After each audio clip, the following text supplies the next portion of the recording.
Hello दोस्तों, मैं इंद्रेश अपने YouTube channel Indresh GS classes में आप सभी का स्वागत करता हूं। तो दोस्तों, आज हम लोग जो है ईवीएस का ईवीएस का क्या देखेंगे, प्रैक्टिस सेट देखेंगे। यह जो हमारा पेपर जो 2022 में हुआ था उसका पूरा सोल्यूशन हम लोग आज देखेंगे। ठीक है, तो आप लोग सीटेट का आंसर की मेरे ख्याल से आई होप मैं आशा करता हूँ कि मिला लिए होंगे। और जो हम लोगों से पढ़े थे, कुछ बच्चों का 120, कुछ लोगों का 125 प्लस नंबर आए हुए हैं। ठीक है, तो बहुत ही अच्छा लग रहा है जो है पढ़ा के कि हाँ, कुछ बच्चों ने कमेंट किया कि मेरे इतने सर आए हैं, तो बहुत अच्छा लगा जो है। ठीक है, जो लोग मुझसे पढ़े जो उसके लिए बहुत बहुत धन्यवाद आप लोगों का, जो आप लोगों ने मेरी मेहनत जो मैंने किया था उस पर आप लोग खरे उतरे। ठीक, चलिए आज का एक क्वेश्चन नंबर कौन सा है, क्वेश्चन नंबर हम लोग देखेंगे 121वां क्वेश्चन नंबर कौन सा है, 121। बताइए 121 का पहला क्वेश्चन क्या कर रहा है कि ध्रुव तारा कहलाता है। बताइए जो ध्रुव तारा होता है वो कहा जाता है कौन सा, पूर्वी तारे को, उत्तरी तारे को, दक्षिणी तारे को या पश्चिमी तारे को। 121 का राइट। तो जो हमारा ये हमारा क्या गया, ये हमारी पृथ्वी हो गई। ठीक है, ये हमारा क्या हो गया, भूमध्य रेखा हो गई। ठीक है, 0 डिग्री पे हमारी क्या होती है, भूमध्य रेखा। ठीक, कौन सी होती है, भूमध्य रेखा या इक्वेटर रेखा। और क्या होती है फिर उसके नीचे एक रेखा होती है जिसको 23.5 डिग्री पे बोलते हैं। ठीक है, 23.5 डिग्री उसको होती है हमारी कौन सी, मकर रेखा। ठीक, कौन सी होती है, मकर रेखा। ठीक, इसके ऊपर एक कौन सी होती है, वो भी 23.5 डिग्री पे ही होती है। वो कौन सी होती है, वो उसको बोलते हैं कर्क रेखा, जो भारत को 2 बराबर भागों में क्या क्या करती है, बांटने का काम करती है। ठीक, इस वाले पोल को क्या बोलते हैं, उत्तरी ध्रुव। ठीक है, उत्तरी उत्तरी ध्रुव। ठीक है, क्या बोलते हैं, उत्तरी ध्रुव। इस वाले नीचे वाले के जो 90 डिग्री पे होते हैं इसको बोलते हैं दक्षिणी ध्रुव। क्या बोलते हैं, दक्षिणी ध्रुव। ठीक है, क्या बोलते हैं, दक्षिणी ध्रुव। ठीक है, दक्षिणी ध्रुव। और इसको क्या जो ध्रुव तारा होता है उसी का बोलते हैं ध्रुव तारा, उसे उत्तरीय तारा बोलते हैं। क्या बोलते हैं, उत्तरी, जो उत्तर में होता है। ठीक है, उत्तरीय तारा। ठीक है, उत्तरीय तारे। ठीक है, तो इस तरह से हमारा क्या आ जाएगा, सी पार्ट हमारा क्या होगा, राइट हो जाएगा। ठीक है, यहाँ से देखिए आप, मकर रेखा 23.5 डिग्री, भूमध्य रेखा 0 पे। सब मेरा समझाने का मतलब था। ठीक है, आप लोगों को समझ में चीज़ें आई होंगी। तो इस तरह से सी पार्ट इसका क्या हो जाएगा, बहुत ही बेहतरीन। और जो लोग कमेंट में लिख रहे हैं सी पार्ट बहुत ही अच्छे, शाबाश। चलिए आगे चलते हैं, नेक्स्ट अगला क्वेश्चन, क्वेश्चन नंबर 122। बताइए 122 क्या कह रहा है, क्वेश्चन नंबर 122 कह रहा है भारत में प्रोजेक्ट टाइगर कब स्टार्ट हुआ था। तो भारत में जो प्रोजेक्ट टाइगर है वह स्टार्ट हमारा कब हुआ था, तो 1973 में जो है प्रोजेक्ट टाइगर स्टार्ट हुआ था। ठीक है, कहाँ, 1973 में जो हमारा क्या हुआ था, प्रोजेक्ट प्रोजेक्ट टाइगर। ठीक है, प्रोजेक्ट टाइगर। ठीक है ये यार, और हाथी प्रोजेक्ट एलिफेंट कब हुआ था, प्रोजेक्ट हाथी या एलिफेंट जिसको बोलते हैं, तो यह 1992 में हुआ था। ठीक है, कब हुआ था, 1992 में। ठीक, 1992 में। कहाँ से यह स्टार्ट हुआ था, तो उस समय हमारा कौन, किस जगह, तो जिम कॉर्बेट नेशनल पार्क। कहाँ से, Jim Corbett, Jim Corbett national park जो हमारा कहाँ पड़ता है, उत्तराखंड में। ठीक है, यूके, उत्तराखंड में। अब इसका नाम बदल के क्या कर दिया गया, रामगंगा नेशनल पार्क। क्या कर दिया गया, रामगंगा नेशनल पार्क। ठीक है, राम, क्योंकि इसके बीचों बीच से रामगंगा नदी क्या करती है, फ्लो करती। तो इस तरह से हमारा राइट आंसर क्या आ जाएगा, बी पार्ट। ठीक, चलें आगे, मैं डिटेल से बताने की कोशिश कर रहा हूँ ताकि आपकी सारी चीज़ें क्या हो जाए, याद हो जाएं आपको। ठीक है, चलिए आगे बताइए, कान्हा, कान्हा राष्ट्रीय उद्यान भारत के किस राज्य में है। जो कान्हा नेशनल पार्क है वह कहाँ पे है, मध्य प्रदेश में। ठीक है, अब आइए मध्य प्रदेश के बारे में थोड़ा सा यहाँ हम लोग देख लेते हैं, एमपी के बारे में। ठीक है, एमपी, एमपी जो हमारा हो गया, इसकी राजधानी कैपिटल कहाँ है, तो भोपाल है। ठीक है, कौन है, भोपाल है। इसके सीएम कौन है, मामा जी हैं। ठीक है, मामा, आप लोग। ठीक, और यहाँ के जो है, बताइए, और इसे सोया प्रदेश, एमपी को सोया प्रदेश भी कहा जाता है, सोया प्रदेश। ठीक है, सोया प्रदेश भी कहा जाता है। ठीक है, वनों, क्षेत्रफल के हिसाब से, क्षेत्रफल के हिसाब से सबसे ज़्यादा वन है, सबसे ज़्यादा वन है, सबसे ज़्यादा वन पाए जाते हैं। ठीक है, सबसे ज़्यादा वन। ठीक, क्षेत्रफल के हिसाब से। और बताइए, सबसे ज़्यादा जो क्या है, बताइए, और क्या है यहाँ पे सबसे ज़्यादा, जल्दी बताइए, एमपी में और क्या है, बताइए फटाफट, एमपी में और कुछ बताइए एमपी के बारे में। चलिए इतना ही रहने दीजिए, आगे चलते हैं, नेक्स्ट अगला क्वेश्चन, क्वेश्चन आप बताएंगे कौन सा, 124। बताइए लखनऊ समझौता 1916 के किन दो किसके किसके मध्य हुआ था। सोच लीजिए आपका ईवीएस कितना अलग है। ठीक है, ईवीएस पूर्ण रूप से अलग है। ठीक है, आप कंपेयर मत करिए सीटेट वालों से इसको। जो है लखनऊ समझौता जो 1916 में हुआ था, 1916 में जो लखनऊ समझौता हुआ था वह किसके किसके बीच हुआ था, नरम दल और गरम दल के बीच में हुआ था, नरम दल और प्लस गरम दल के बीच में भी हुआ था। ठीक है, गरम दल, और किसके, हिंदू और किसके, कांग्रेस और मुस्लिम के बीच भी हुआ था। इसमें तो दोनों ऑप्शन होना चाहिए, कांग्रेस एंड मुस्लिम दोनों के बीच में हुआ था, ठीक है, इसमें दोनों ऑप्शन में दे दिया था। तो इस पे सभी जो बच्चों ने सी और डी दोनों से किसी को भी मारा होगा तो उसको फुल मार्क्स मिला होगा, ठीक है। 124 का राइट आंसर क्या हो जाएगा, सी। लेकिन ज़्यादातर सी सबसे सटीक आंसर होना चाहिए, ठीक है, सी, ठीक है। आई होप, मैं आशा करता हूँ। तो लखनऊ हमारा कहाँ पड़ता है, तो लखनऊ हमारा यूपी में पड़ता है, ठीक है। अब यूपी के बारे में थोड़ा बता दीजिए। यूपी में जो विधानसभा की है, बीएस का मतलब विधानसभा, कितनी सीटें हैं, तो 403 सीटें हैं, ठीक है।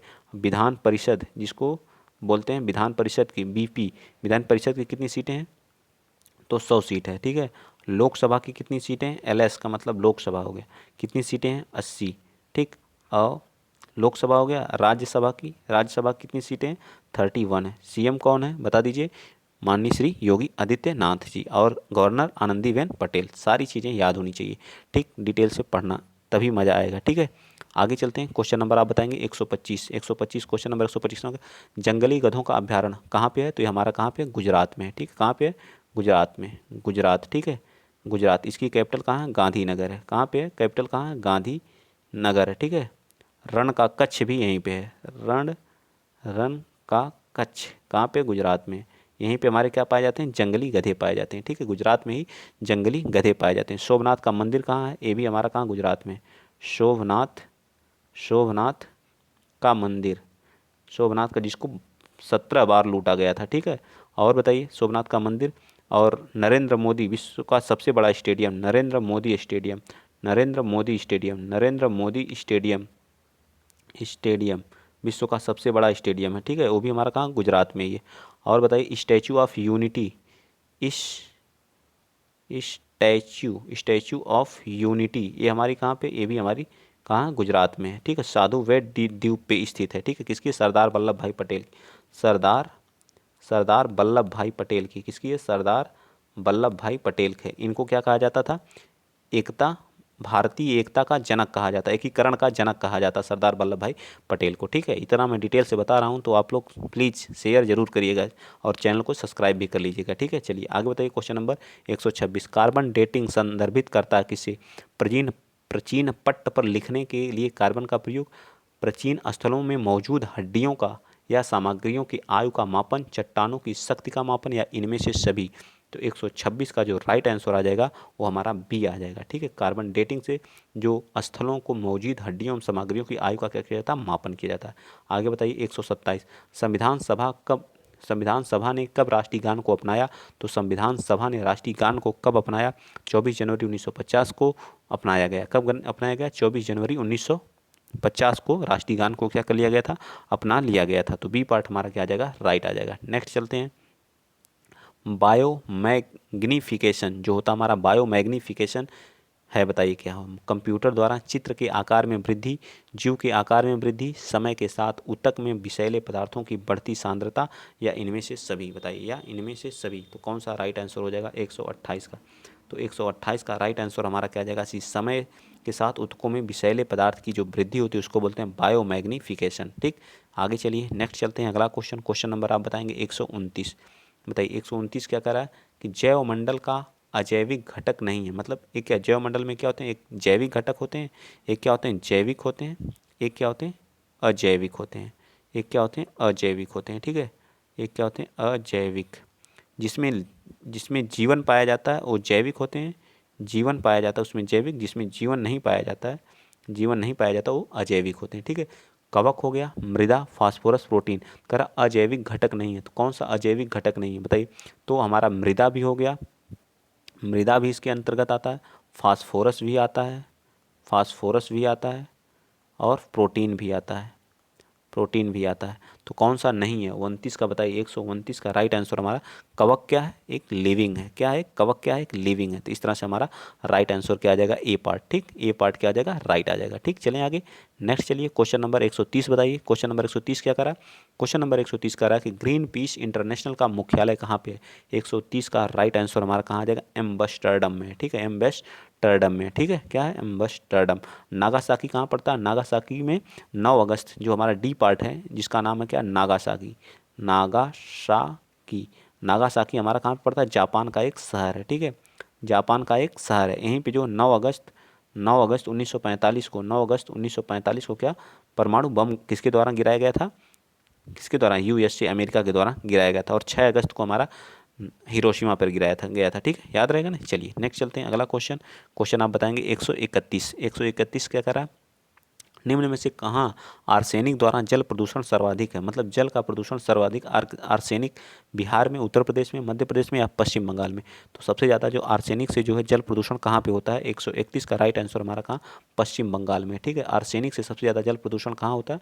और पश्चिम बंगाल में। पश्चिम बंगाल मतलब वेस्ट बंगाल जिसको बोलते हैं। यहाँ पे बताइए, यहाँ पे हमारे सुंदरी वृक्ष पाए जाते हैं।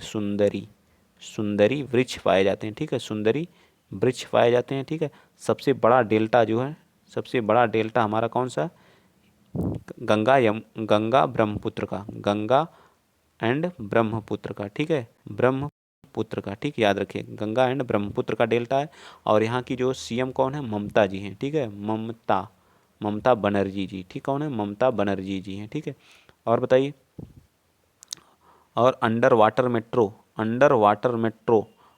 वाटर मेट्रो जो चलाई गई वो भी कहाँ चलाई गई? कोलकाता में ही चलाई गई। ठीक है, याद रखिएगा सारी चीज़ें।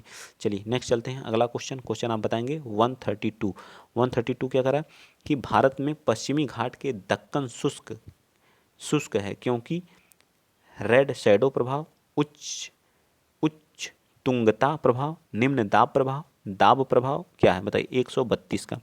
तो 132 का राइट आंसर रेड शैडो प्रभाव। क्या? रेड शैडो प्रभाव। चलिए 133 बताइए, वन्य जीव सुरक्षा अधिनियम पारित किया गया था, कब किया गया था? जो वन्य जीव सुरक्षा अधिनियम है वह कब पारित किया गया था? तो 1972 में वन्य जीव सुरक्षा अधिनियम क्या किया गया था? पारित किया गया था। तो ये पार्ट इसका भी हमारा क्या आ जाएगा? राइट, वन्य जीव सुरक्षा अधिनियम। सही है या फिर गलत है? बताइए जल्दी। 133 का राइट आंसर क्या आ जाएगा? ए पार्ट बिल्कुल सही है। ठीक है, नेक्स्ट बताइए, वायुमंडल की ऊपरी सीमा पर प्रति इकाई क्षेत्र में प्राप्त होने वाली सौर विकिरण कहलाती है सौर स्थिरांक, सौर ऊर्जा, सूर्य ताप या ऊष्मा बजट? तो 134 का राइट आंसर क्या है? सौर स्थिरांक कहलाती है। क्या कहलाती है? सौर स्थिरांक। नेक्स्ट बताइए 135, किस देश के संविधान में मौलिक कर्तव्य लिया गया? जो मौलिक कर्तव्य हमारे हैं, मौलिक कर्तव्य जो हैं उनकी संख्या कितनी है? 11 है। ठीक है, कितने हैं? 11 हैं। किस भाग में है? भाग जो है वो भाग फोर्थ के क में है। ठीक है, फोर्थ के का आर्टिकल कौन सा? 51 का क है। अनुच्छेद कौन सा है? 51 का क है। तो ये किससे लिए गए हैं? बताइए, यूएसएसआर से। कहाँ से लिए गए हैं? 115 का राइट आंसर हमारा, 135 का राइट आंसर हमारा डी पार्ट आ गया, यूएसएसआर से मतलब रूस से। चलिए आगे चलते हैं, नेक्स्ट अगला क्वेश्चन आप बताएंगे। क्वेश्चन नंबर कौन सा? क्वेश्चन नंबर आप बताएंगे 136, सर्वाधिक जैव विविधता हमारे जो देश में कहाँ पाई जाती है? जो हमारा ये रहा मैप। ठीक है, ये जहाँ पे सबसे ज़्यादा वर्षा होती है तो हमारे केरल वाले जिसको बोलते हैं पश्चिमी घाट। क्या बोलते हैं? पश्चिमी घाट। ठीक है, पश्चिमी घाट पे जो है यहीं से क्या आता है? मानसून स्टार्ट होता है। ठीक है, जून के महीने में। और सबसे ज़्यादा जैव विविधता जो है हमारे देश में जो पाई जाती है कहाँ पे? फूलों की घाटी या शांत घाटी या सुरमा घाटी या दोरांग। तो फूलों की घाटी या शांत घाटी बताइए, शांत कहाँ पे होती है? 136 का। तो हमारी शांत घाटी जो हमारी कहाँ पड़ती है? केरल में। कहाँ पड़ती है? केरल में। ठीक है, केरल। ठीक, चलिए आगे चलते हैं, नेक्स्ट अगला क्वेश्चन बताएंगे। क्वेश्चन नंबर आप 137 बताइए, एलपीजी लिक्विफाइड पेट्रोलियम गैस इसका फुल फॉर्म होता है। संदर्भ में असत्य है, नीले ज्वलन में जलने वाली है, उच्च उष्मीताप एक स्वच्छ ईंधन है, मीथेन उत्सर्जन करने वाला है। तो बताइए कौन सा राइट हो जाए? 137 का राइट आंसर हमारा डी, असत्य है। ठीक, मीथेन नहीं उत्सर्जित करता है। ठीक, नेक्स्ट बताएंगे, एक पारिस्थितिकी तंत्र के घटक हैं उत्पादन व उपभोक्ता, जैविक तथा अजैविक, पौधे तो हमारा क्या जाएगा? डी पार्ट सबसे सटीक आ जाएगा। 138 का राइट आंसर क्या जाएगा? सॉरी, जैविक एवं अजैविक पारिस्थितिकी तंत्र का घटक पूछा है ना, तो जैविक एवं लिविंग एंड नॉन लिविंग। चलिए देखिए, मकर रेखा का अभी मैंने बताया था। ठीक है, मकर रेखा, देखिए मकर रेखा के बारे में क्वेश्चन आ ही गया। ठीक है, थोड़ा सा गोल तो बना नहीं, इसको मैं कैंसिल करता हूँ, फिर से मैं ले लेता हूँ सर्किल ही। ठीक, चलिए देखिए सर्किल रहा आप लोगों के सामने। ठीक, ये रहा सर्कल। अब बताइए, इसमें जो ए वाली रेखा होती है एकदम जो बीच से जाती है उसको, और ये जो 23.5 डिग्री पे जाती है और इस साइड 23.5 डिग्री पे। ठीक, तो इसको 23.5 डिग्री और इस साइड 23.5 डिग्री। अभी मैंने लिखा था ये तो बीच वाली जो 0 डिग्री होती है भूमध्य रेखा होती है, भूमध्य रेखा, ठीक है, भूमध्य रेखा। और इसको बोलते हैं कर्क रेखा, ठीक, कर्क रेखा। इसको क्या बोलते हैं? मकर रेखा, ठीक है। इसको बोलते हैं साउथ पोल, मतलब दक्षिणी ध्रुव। इसको बोलते हैं नॉर्थ पोल, ठीक है। ऊपर क्या होता है? नॉर्थ होता है, ठीक। तो एक कर्क रेखा हमारी किधर होती है? तो क्या पूछा? मकर रेखा। मकर रेखा हमारी क्या साउथ पोल में है, ठीक है, साउथ पोल में। तो 23.5 डिग्री साउथ, 23.5 डिग्री साउथ कहाँ लिखा गया? तो ए पार्ट हमारा क्या आ जाएगा? राइट आ जाएगा, ठीक। तो ए पार्ट क्या हो जाएगा? राइट। चलिए आगे चलते हैं। 140 बताइए। इकोसिस्टम शब्द का प्रयोग किसने किया था? तो एजी टांसले साहब ने किया था। कौन किया था? एजी टांसले। बी पार्ट हमारा राइट हो जाएगा। नेक्स्ट बताइए 141। जो घास भूमि परितंत्र के खाद्य श्रृंखला में सबसे उच्च स्तर उपभोक्ता होता है, सबसे उच्च उपभोक्ता स्तर होता है, बताइए 141 का। तो हमारा क्या होता है? मांसाहारी होता है। आगे बताएंगे वायुमंडल की प्रमुख स्तर से पृथ्वी से सबसे पास जो होती है परत कौन सी होती है? तो हमारी कौन सी होती है? सबसे नीचे कौन सी होती है? बताते जाइए। यहाँ पे हमारा कौन सा होता है? क्षोभ मंडल होता है, क्षोभ मंडल। फिर उसके बाद कौन सा होता है? समताप होता है, ठीक है, समताप मंडल, ठीक है। फिर कौन होता है? मध्य, मध्य मंडल। फिर कौन सा होता है? Ion, ion. फिर कौन सा होता है? वाय, ठीक है। टोटल 5 मंडल हैं, ठीक है। तो जो क्षोभ मंडल जो अर्थ के सबसे पृथ्वी मतलब अर्थ के सबसे समीप कौन सी है? तो हमारा क्षोभ मंडल है। तो इस तरह से हमारा बी पार्ट क्या आ जाएगा? राइट आ जाएगा। क्षोभ मंडल में मौसम संबंधी जितनी घटनाएं होती हैं सारी, बादल का गरजना, बादल का बनना, बारिश का होना, ये सभी हमारे किसी में होते हैं? क्षोभ मंडल में। समताप मंडल में हमारी ओजोन लेयर पाई जाती है और यहीं भी हमारे वायुयान उड़ाए जाते हैं, ठीक, याद रहेगा ना। चलिए आगे चलते हैं, फटाफट देखते हैं 143 का। भारतीय संसद द्वारा जैव विविधता अधिनियम कब पारित हुआ? तो दिसंबर 2002 में। मैंने कई बार इस क्वेश्चन को बताया, ठीक है, 11 दिसंबर 2002 को। नेक्स्ट चलते हैं क्वेश्चन नंबर 100 कौन सा? 144 बताती है। निम्नलिखित में से कौन सी कृषि करने की प्रक्रिया पर्यावरण संरक्षण में से सहायक है? शिफ्टिंग, जैविक, ग्लास हाउस में पौधे लगाना, या उपज वाली किस्में की खेती करना, बताइए कौन सी सबसे महत्वपूर्ण है? तो 144 का राइट आंसर आप बताएंगे तो जैविक खेती सबसे महत्वपूर्ण, जो क्या होती है? प्रदूषण भी कम करती है और सबसे बेटर होती है, ठीक है। नेक्स्ट चलते हैं, अम्लीय वर्षा से संबंधित है। अम्लीय वर्षा में किसके से संबंधित है बताइए? तो इसमें H2SO4 प्लस HNO3, इन दोनों की वर्षा क्या कहलाती है? अम्लीय वर्षा कहलाती है, ठीक है। अम्लीय वर्षा, अम्लीय वर्षा, अम्लीय वर्षा के कारण ताजमहल का रंग क्या हो रहा है? पीलापन आ रहा है, ठीक है। तो इसका राइट आंसर सल्फ्यूरिक एसिड। तो क्या आ जाएगा? Sulphuric acid. तो हमारा बी पार्ट क्या आ जाएगा? 145 का क्या आ जाएगा? बी पार्ट हमारा राइट आंसर आ जाएगा, ठीक है। नेक्स्ट बताएंगे आप लोग WWF का आशय क्या होता है? वर्ल्ड वाइड फंड क्या था? बताइए 146 का राइट आंसर क्या आ जाएगा? B, world world wildlife fund होता है, ठीक। फूलों की घाटी अवस्थित है तो उत्तराखंड में है। फूलों की घाटी कहाँ है? उत्तराखंड में अवस्थित है। कहाँ पे? उत्तराखंड में। नेक्स्ट चलते हैं अगला क्वेश्चन। क्वेश्चन आप बताएंगे 148, ठीक, 148। भारत में निम्नलिखित में से कौन सी एजेंसी का मुख्यालय से प्रदूषण के मापन की है? तो बताइए केंद्रीय प्रदूषण नियंत्रण बोर्ड। कौन सा है? केंद्रीय प्रदूषण नियंत्रण बोर्ड है, ठीक है। ये हमारा बी पार्ट। चलिए आगे चलते हैं। नेक्स्ट, ये आज के हमारे लास्ट क्वेश्चन है दोनों। इन दोनों क्वेश्चन के बारे में बताइए। क्वेश्चन नंबर 49, कोटोपैक्सी एक जागृत ज्वालामुखी है जो कहाँ पे? कोटोपैक्सी हमारा कहाँ पे पड़ता है? तो ये हमारा जो है एंडीज पर्वत, एंडीज पर्वत ये हमारी कहाँ पे पड़ती है? विश्व की सबसे लंबी पर्वत श्रृंखला कौन सी है? एंडीज है, जो हमारी कहाँ पड़ती है? दक्षिणी अमेरिका में, ठीक। कहाँ पड़ती है? दक्षिणी अमेरिका में, ठीक, दक्षिणी अमेरिका में पड़ती है कोटोपैक्सी, ठीक, दक्षिण अमेरिका में, ठीक। ये हमारा कौन सा द्वीप? हमारे टोटल महाद्वीपों की संख्या कितनी है? 7 है, ये भी याद रखिएगा। नेक्स्ट बताइए तिब्बत की सांगपो नदी भारत में किस नाम से जानी जाती है? तो ब्रह्मपुत्रा नदी के नाम से जानी जाती है, जो जिसकी लंबाई 2900 लगभग 2900 किलोमीटर है। और यह भारत में ब्रह्मपुत्रा के नाम से जानी जाती है। अरुणाचल प्रदेश में यह दिहांग के नाम से जानी जाती है, ठीक है, दिहांग के नाम से। और इसी नदी पे विश्व का सबसे बड़ा विश्व का सबसे बड़ा नदी द्वीप जो हमारा विश्व का सबसे बड़ा नदी द्वीप जो हमारा कौन सा है? माजुली स्थित है। कौन सा है? माजुली स्थित है, ठीक। तो आज के लिए इतना ही। अगर वीडियो अच्छा लगा है तो प्लीज़ शेयर करिएगा, चैनल को सब्सक्राइब करिएगा। जय हिंद, जय भारत।